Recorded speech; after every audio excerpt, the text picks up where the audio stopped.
Have you ever noticed the pacing, tone, and story development of Pokemon changes after Ash is hit by lightning in the earlier episodes?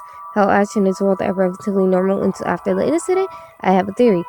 The incident with the bike put Ash into a coma. Days later, he was found and hurried to the hospital and treated with heavy medications. This is why Team Rocket became less menacing. The medication took effect and stabilized his coma dreams, so instead of being terrifying, they became idyllic. They allowed him to live out his Pokemon Master fantasies. After beginning episodes, the series is a result of Ash's subconscious mind fulfilling his desires as well as attempting to escape reality. Should Ash realize he's in a coma, he would wake up and suffer brain damage, so he must take down all his mental barriers one by one. If he can do that, he can come to the grips with who he is and escape his coma. Further evidence comes from the realization that even though his journeys take him vast distances, he never really travels by bike due to having developed a phobia of them. The coma in fantasy explains why he never changes much physically. It explains the worldwide socialism as he thought of a safe system of government that would run smoothly and keep the world going, allowing his adventures to work like they do. It also explains how a child can go off on his own into a world full of dangerous and untamed animals. In addition, it explains why every town has the same officer and every Poke Center has the same nurse, Joy and Jenny. He knew from his hometown, and they act as a safety net or anchor, allowing him to feel safe no matter where he goes. They represent stability. The professor represents Ash's ideals, which is why Gary became a professor. The fantasy also explains why every time he enters a new region that virtually no one has heard of him, despite his conquests. How else could Paul, the rival of the Xenon area, not know of someone who plays at least in the top 16th of all three leagues and destroyed the Orange League and Battlefront? Moving on to the characters close to him, Ash's travel partners are aspects of himself he can enjoy but cannot associate with himself. Brock, as Ash represents sexuality. Ash fell into a coma aversion and as such needed an outlet for his growing sexuality frustrations. However, since he can never experience sex, Brock must never succeed. Brock stays with the Professor Ivy, an attempt by Ash's mind to suppress his sexuality.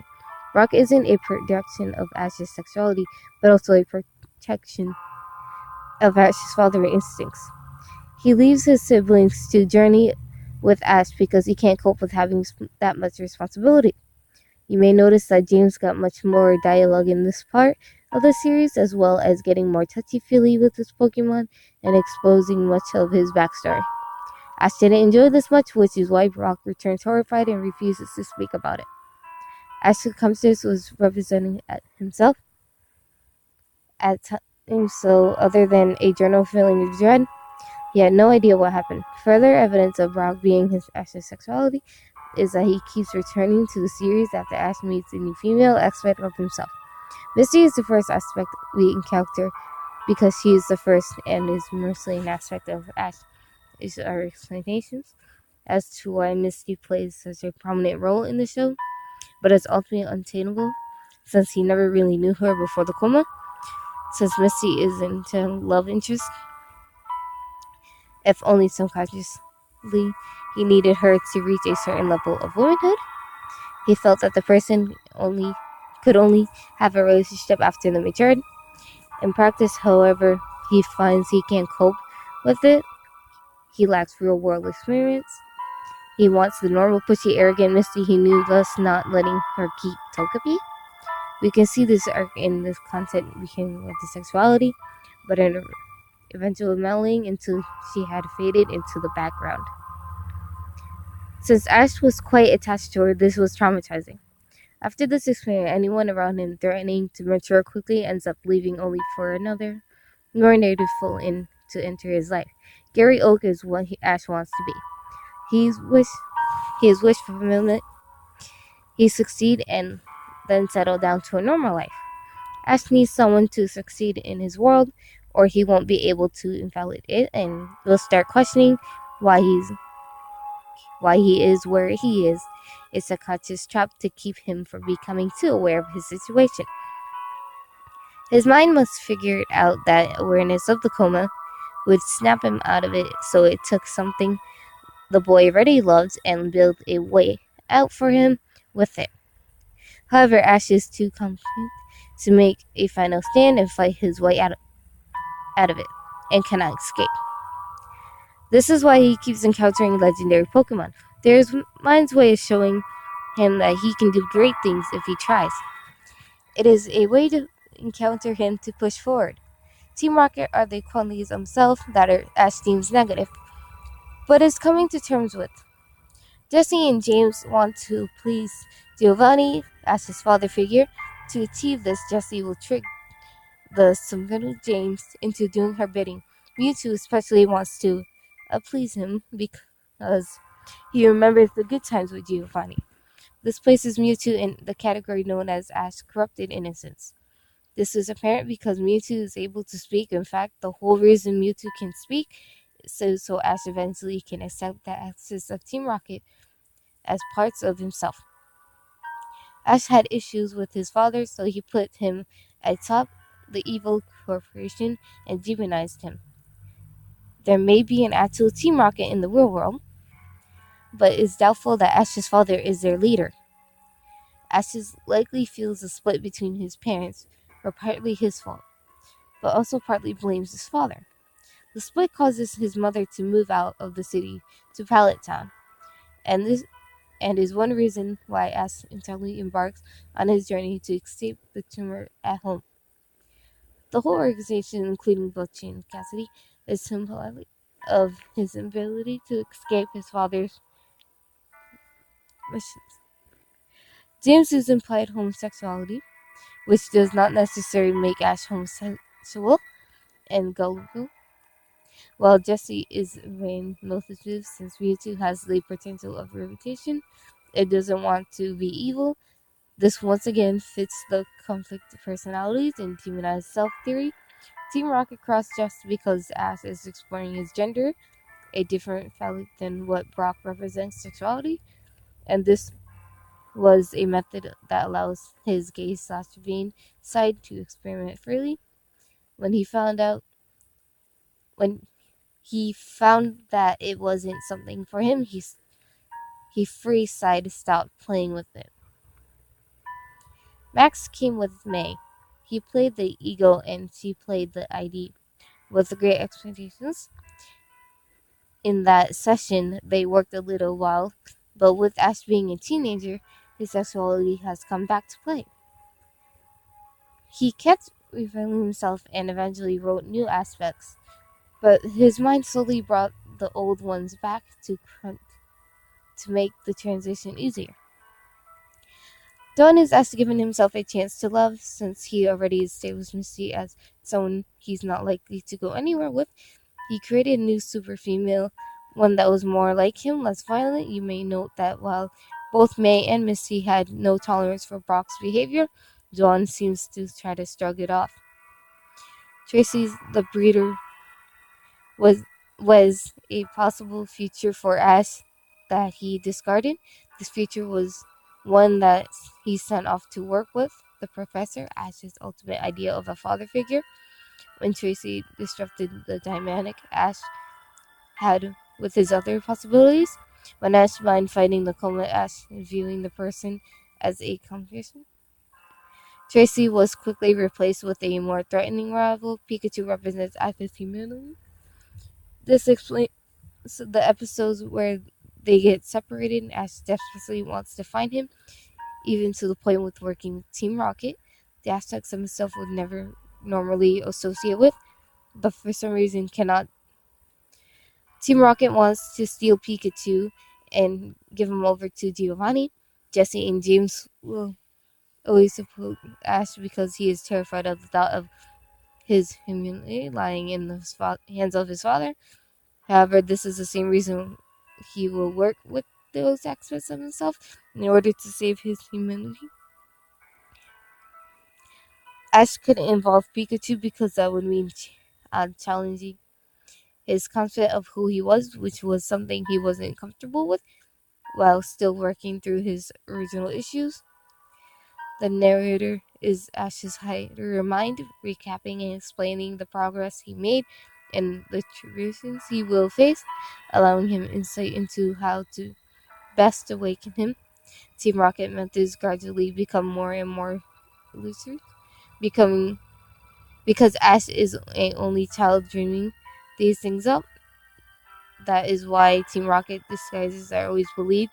He knows it's them, at least on a subconscious level, but chooses to ignore it so he can better himself, in a sense that Ash who wants to escape is sabotaging that the Ash who wants to stay lost in his mind so that there can be more conflict and hopefully eventually escape. The escape is a consequence of coming to terms with who he is. As mentioned previously, Team Rocket are methods to Ash to deal with the grounds he's uncomfortable with, tackling on his own. You may recall that earlier in the show there was animals reference to animals.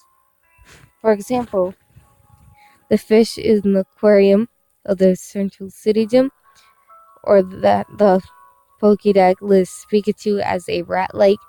These animals don't matter to Ash physically, so they don't come into play much.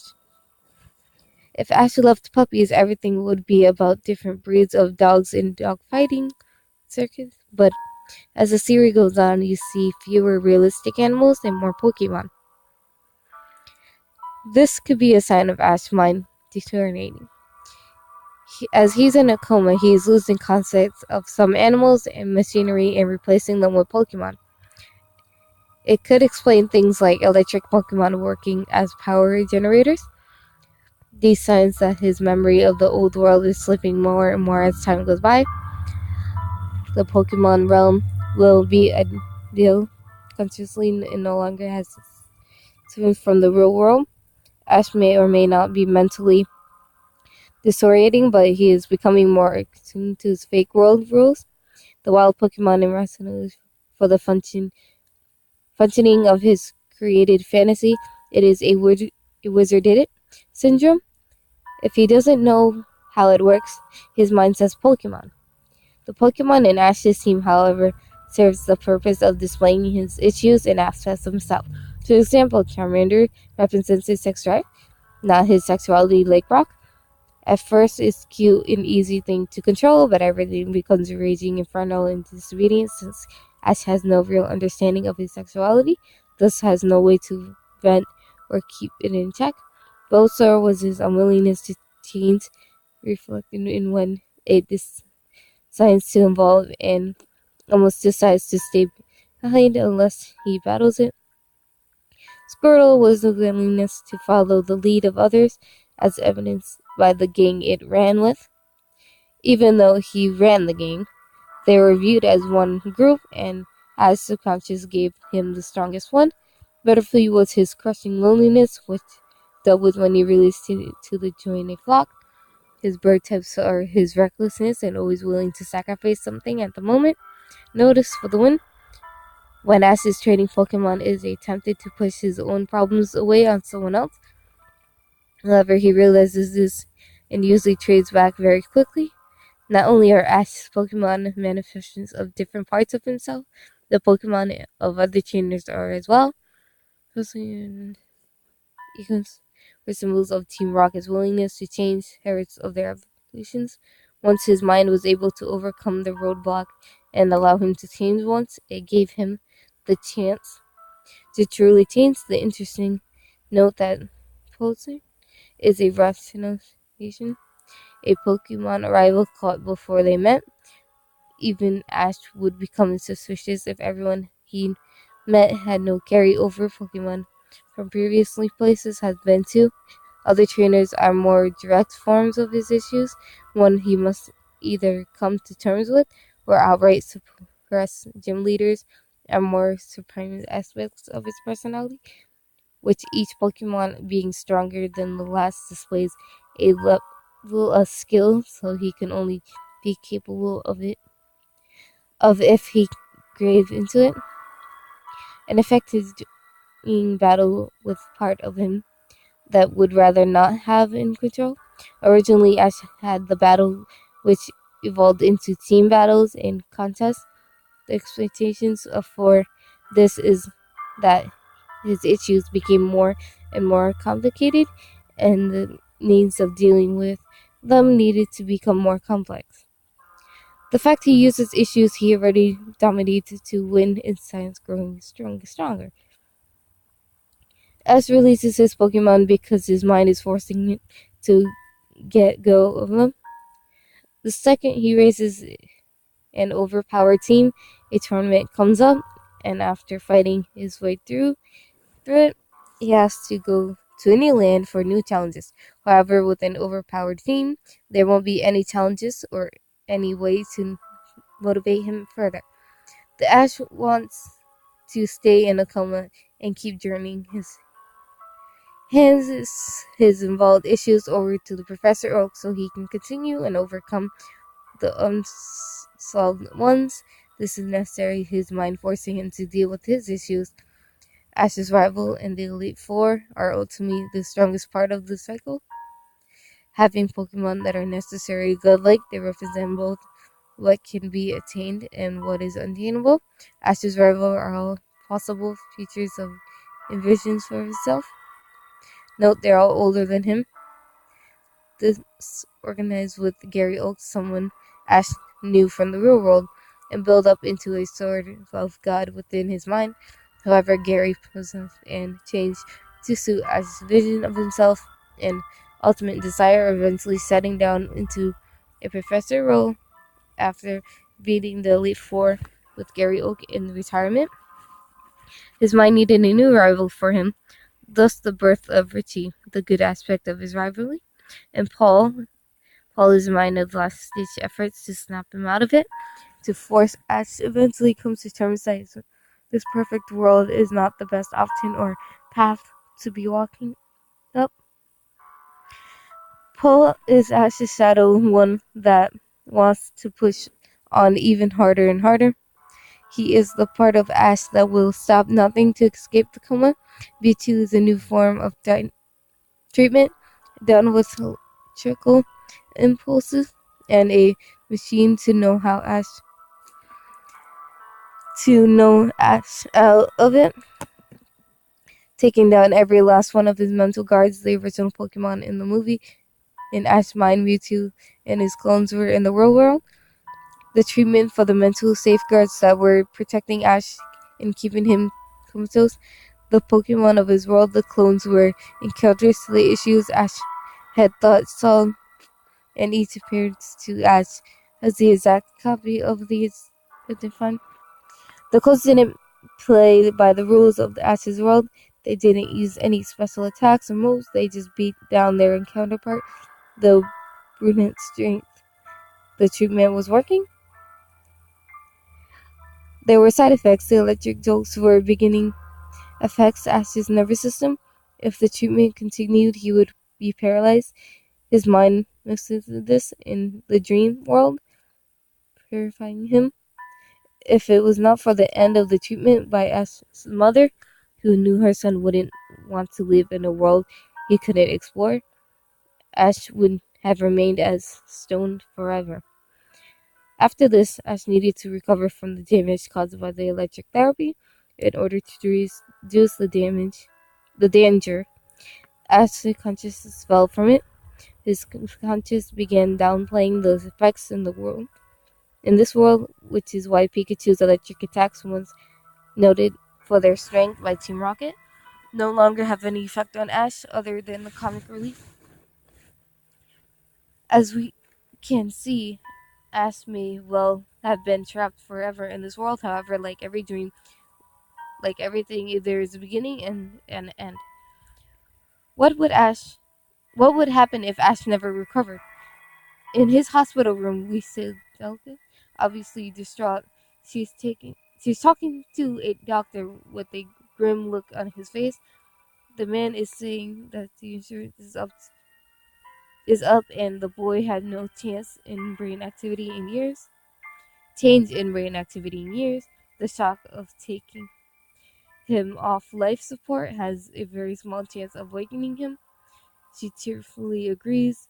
Back in Ash's world, he has finally defeated the Elite Four, and one by one, the people around him disappear. Eventually, everything is black. Pikachu comes dashing towards him, glowing brighter and brighter in the darkness. Eventually, he reaches Ash, and the two embrace one last time. In the hospital room, his life size fading, Ash murmurs his final words, "I want to be the very best." He will die never having known his dream except as not but a dream when he came back to reality. He knew it all from the lie it was. He knew it as his imagination, knowing that all his efforts, ambitions, and friends were nothing.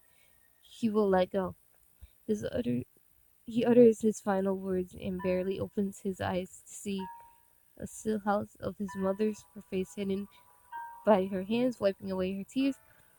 They make eye contact, and one final realization fills him before he loses all strength. He sees that his mother was holding out hope that he would recover all the time. He sees her and finds that her hope had been broken as she come to the realization that she'd outlived her only child. He dies knowing that he is loved, but that it means that the one person closest and utter to him is utter crushed. Still, there are other possibilities that the fortune of time flows in mystery ways. One could not go back against the current, such as Gatsby. However, one could never see what is waiting for him downstream, as finally defeats Lance, only to be confronted by not Gary Oak, but a mute mirror image of himself. The voice narrator speaks to him, telling him that now he can finally escape the prison of his own mind. One by one, his friends appear and melt away into more copies of himself, cheering him on. After a long thought battle against himself, with assistance of all his Pokemon he had never befriended, he jolts awake in the hospital room. He sees his parents asleep. He finds himself unable to speak as he pushes forward towards his recovery. He goes through physical therapy, training harder and harder with protective Pokemon until he can walk on his own again. This time, an older and wiser Ash sets out on duty, just like last time. He's late getting to Professor Oak's laboratory. When there's only one Pokemon left, suddenly he recalls his memories of his life and realizes that all his friends are gone forever, and he sets out his new companions. He finds the world is darker than he imagined, more real Pokemon and people die. He, too, has aged. He vows to become the Pokemon Master he dreams he was. He vows to himself, he vows to them, I will be the very best.